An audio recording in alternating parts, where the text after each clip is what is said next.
ప్రభువైన యేసుక్రీస్తు నామంలో మీ అందరికీ నా యొక్క హృదయపూర్వకమైన వందనాలు తెలియజేస్తున్నాను. దేవునికే మహిమ కలుగును గాక. దేవుడి ఈ సమయంలో మరలా మీ ముందుకు నన్ను తీసుకొని వచ్చి ఉన్నారు. నేను బైబిల్ గ్రంథంలో నుండి ఒక వాక్యము చదివి అలాగే వాక్య ధ్యానంలోనికి మనం వెళ్ళిపోదాం.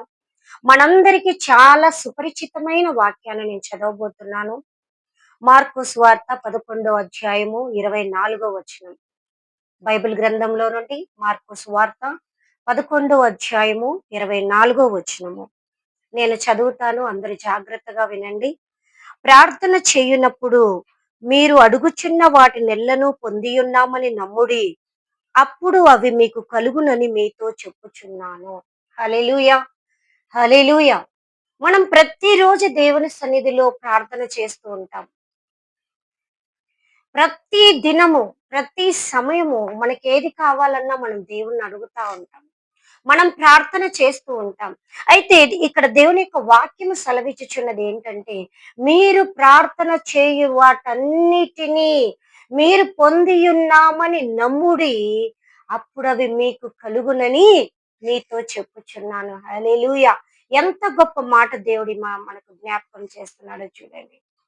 మనము దేని గురించి ప్రార్థన చేస్తామో అది ఆ టైంలోనే ఏంటంట, మేము పొంది ఉన్నాము అని మనం నమ్మేయాలి, మనం విశ్వసించాలి. అయితే అప్పుడు అవన్నీ కూడా మనం వేటి కొరకు ప్రార్థన చేశామో అవి మనకు కలుగుతాయి, అవి మనకు దొరుకుతాయి, అవి మనకు నెరవేరుతాయి. దేవుడు అలాగ నెరవేర్చే దేవుడు. మనం ప్రార్థన విశ్వాసముతో మన ప్రార్థన లేనట్లయితే మనం ఏమైతే అడుగుతామో అవి మనం పొందుకోలేము. అందుకే ఇక్కడ దేవుని యొక్క వాక్యం చెప్తుంది ఏంటంటే, మీరు ప్రార్థించినప్పుడు ఎల్లను మీరు వేటి కొరకు అడుగుచున్నారో వాటిని అప్పుడే పొంది ఉన్నామని మీరు నమ్మండి.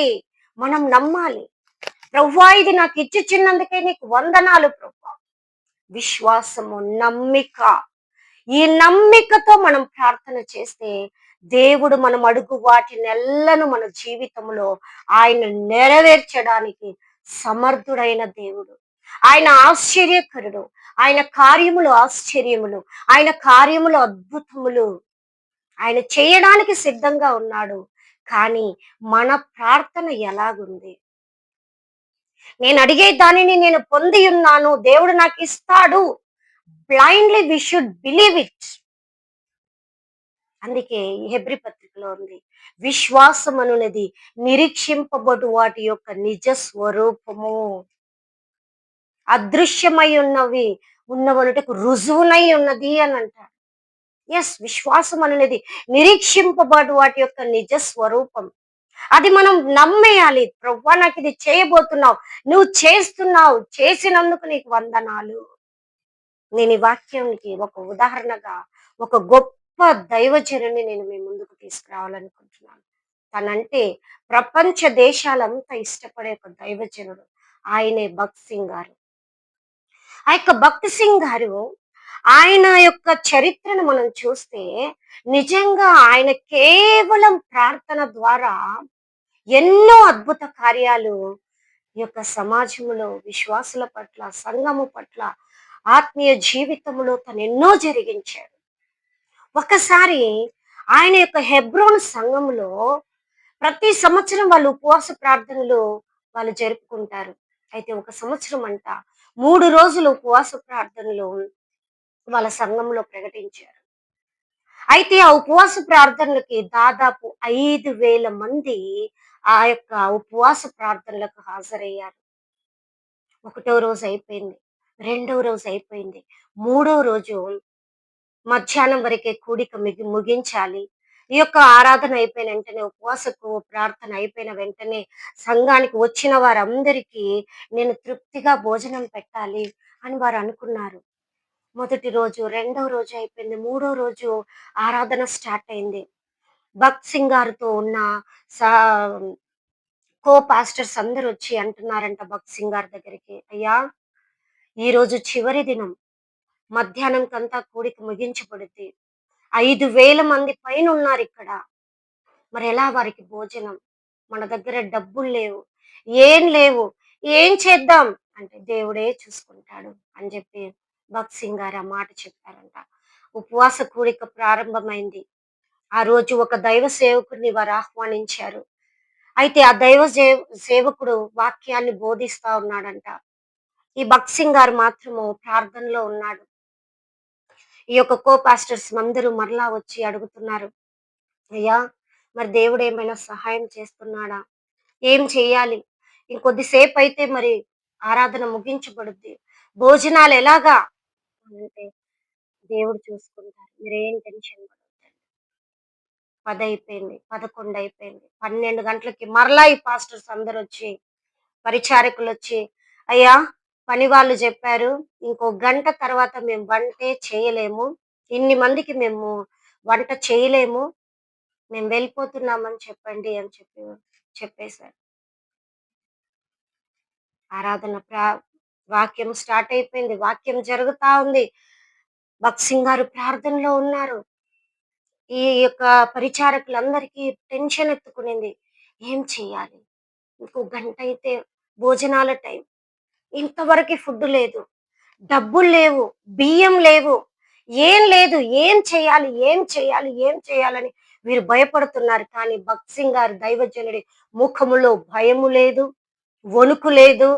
అస్సలు టెన్షనే లేదు. కేవలం ప్రార్థన చేస్తున్నాడంట. ప్రభువా! నువ్వివ్వబోతున్నందుకు నీకు వందనాలయ్యా. నువ్విస్తావు. అందులో నో డౌట్ అన్నమాట.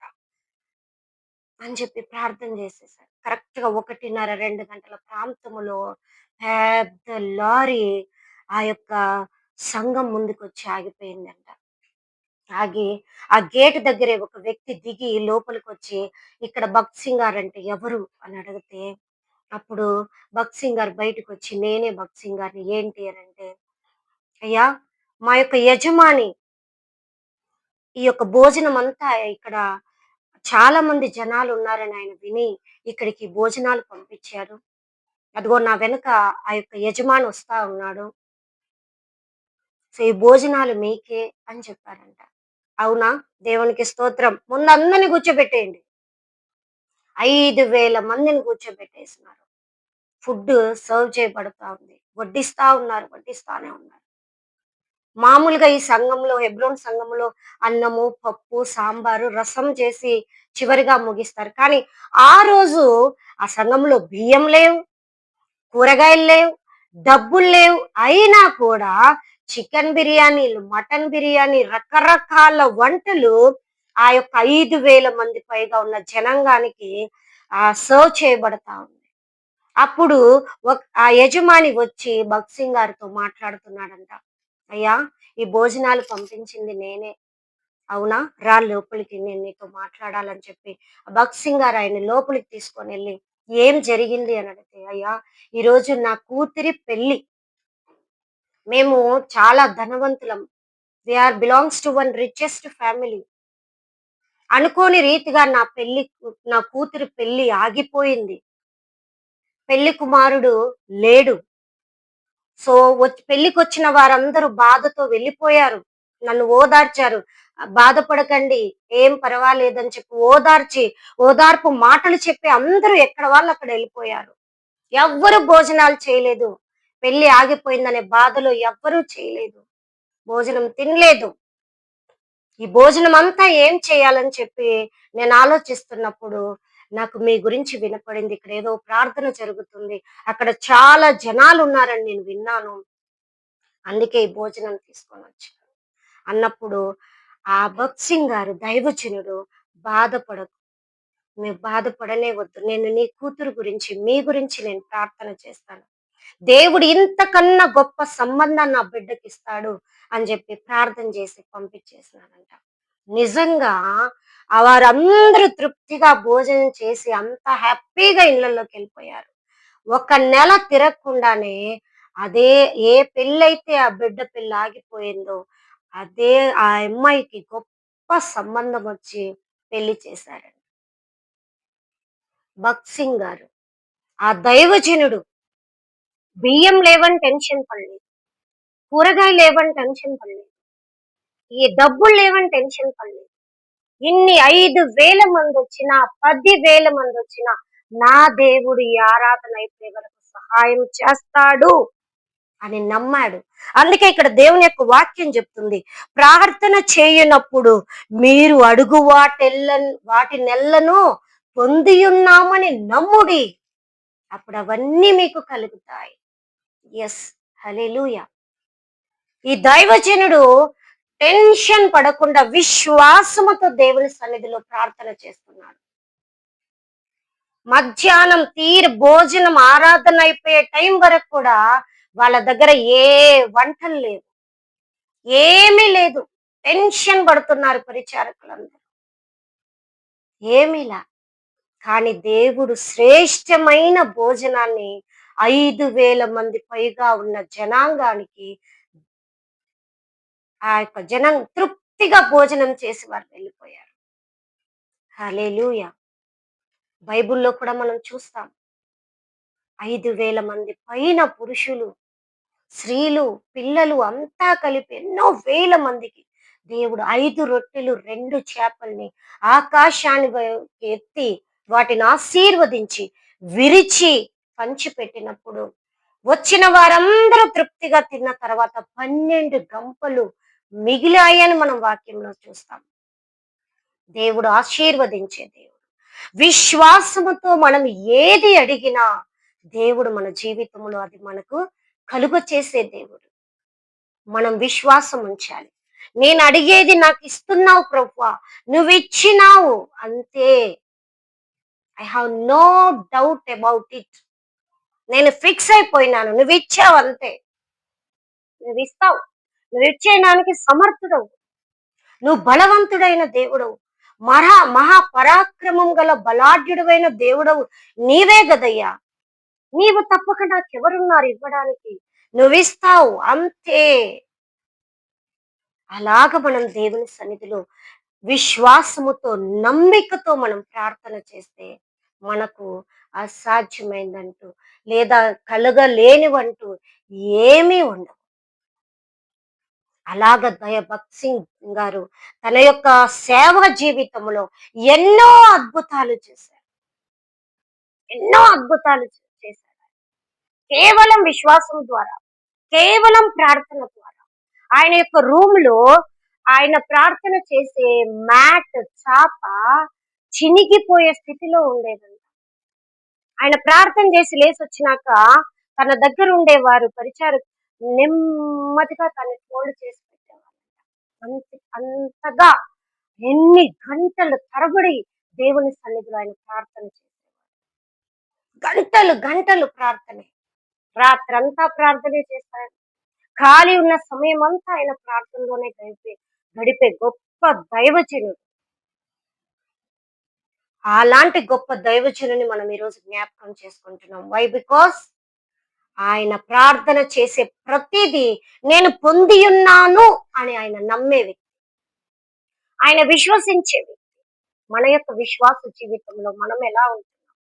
ప్రభువా నాకు ఇది కావాలి అని అడుగుతాం, కాసేపటికే నాకు ఇది దొరుకుతుందో లేదో, నేనైతే ప్రార్థన చేశాను, ఇది అవుతుందో లేదో అనే డౌట్, అనే క్వశ్చన్ మార్క్ మన హృదయంలో వచ్చింది అని అంటే మనం కార్యాలు చూడలేము, అద్భుతాలు చూడలేము, దేవుని యొక్క కార్యములు మనం ఎట్టి పరిస్థితిలో మనం చూడలేము. కాబట్టి మనం వేటి కొరకు దేవుని సన్నిధిలో ప్రార్థన చేస్తామో అవి మనం పొంది ఉన్నామని అప్పుడే నమ్మేయాల, విశ్వసించాలి.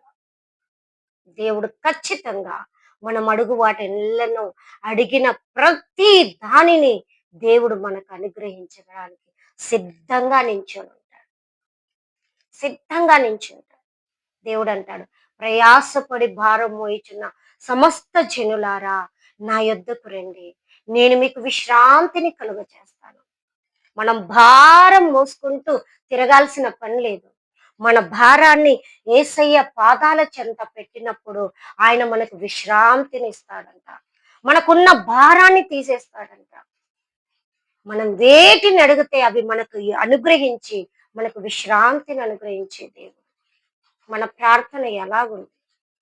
కేవలం దేవుని సన్నిధికి వచ్చినప్పుడు యేసయ్యా నువ్వు ఇది ఇవ్వు ఇవ్వు ఇవ్వు ఇవ్వు అని కాదు, ఇచ్చినందుకు నీకు స్తోత్రాలు ప్రభువా, నువ్వు ఇచ్చే దేవుడు అయినందు కొరకు నీకు వందనాలయ్యా అని మనం నమ్మికతో విశ్వాసముతో ప్రార్థన చేస్తే దేవుడు, ఆయనకు అసాధ్యమైంది లేదు కాబట్టి సమస్తము ఆయన మనకు కలుగ చేయడానికి సిద్ధంగా ఉన్నాడు.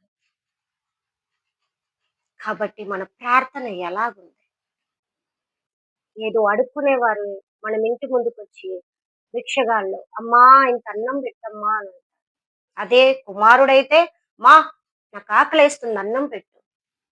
The way we are asking to God. ఏదో అడుక్కునేవారిలాగా అడుగుతున్నామా? అధికారముతో, దేవా నువ్వు చేస్తావు అంతే. నువ్వు నా తండ్రివి. నువ్వే నా సమస్తము. నువ్వు చేస్తావు అంతే. అలా అధికారపూర్వకంగా మనం ప్రార్థన చేస్తున్నామా? విశ్వాసముతో ప్రార్థన చేస్తున్నామా? నమ్మికతో ప్రార్థన చేస్తున్నామా? మనల్ని మనం పరిశోధించుకోవాలి. దేవుడు ఇచ్చే వరకు ప్రతిరోజు అట్లే చెప్పాలి. యేసయ్యా నువ్వు నాకు ఇది ఇచ్చినందుకు నీకు వందనాలు ప్రభువా. ఇది ఇచ్చినందుకు వందనాలు ప్రభువా. ఎస్, దేవుడు ఖచ్చితంగా అది మన జీవితంలో మనకున్న కొరత ఏంటో, మనకున్న అవసరత ఏంటో, మన సమస్య ఏంటో, మన బాధ ఏంటో, మన కష్టం ఏంటో, మన నష్టం ఏంటో, దేవుడు సమస్తము మనకు అన్ని విషయాల్లో సహాయకుడుగా ఉంటూ ఆయనే మనల్ని చేయి పట్టుకొని నడిపిస్తాడు. ఆయనే మనల్ని ముందుకు తీసుకొని పోతూ ఉంటాడు. మనం నడిచి నడిచి భారం పడాల్సిన అవసరమే లేదు. దేవుడే మనల్ని నడిపించగలడు. అందుకే దేవుడు అంటాడు, నేను మీకు ముందుగా వెళ్ళుచు మెట్టగా ఉన్న స్థలాల్ని సరాలము చేస్తాను. ఎస్, మన ప్రార్థన విశ్వాసపూర్వకమైనదై ఉంటే దేవుడు ఆ మెట్టలన్నిటినీ తొలగించేసి మనకు సరళమైన దారినిచ్చి మనకు కావలసిన అన్నిటిని అనుగ్రహించి దేవుడు మనల్ని ఆశీర్వదించి దీవిస్తాడు, మనకు సహాయం చేస్తాడు. మన ప్రార్థన అధికారముతో కూడినదై, విశ్వాసముతో కూడినదై, నమ్మికతో కూడినదై ఉన్నప్పుడు దేవుడు మనం ఏదడిగినా ఆయన మన జీవితంలో నెరవేర్చే దేవుడు. కళ్ళు మూసుకొని ప్రార్థన చేసుకుందాం. మహోన్నతుడా, యేసయ్యా మీకు వందనాలు, స్తోత్రాలు తండ్రి. ఈ యొక్క సమయంలో మీరు వాక్యం ద్వారా మీరు మాట్లాడారు ప్రభా. మీరు ప్రార్థన చేయునప్పుడల్లా వేటి కొరకు అడుగుతారో అవి పొంది ఉన్నామని నమ్ముడి, అప్పుడు అవన్నీ మీకు కలుగునని మీరు చెప్పారు. అవును ప్రభా, మా ప్రార్థన నాయన విశ్వాసముతో కూడినదై ఉండాలా.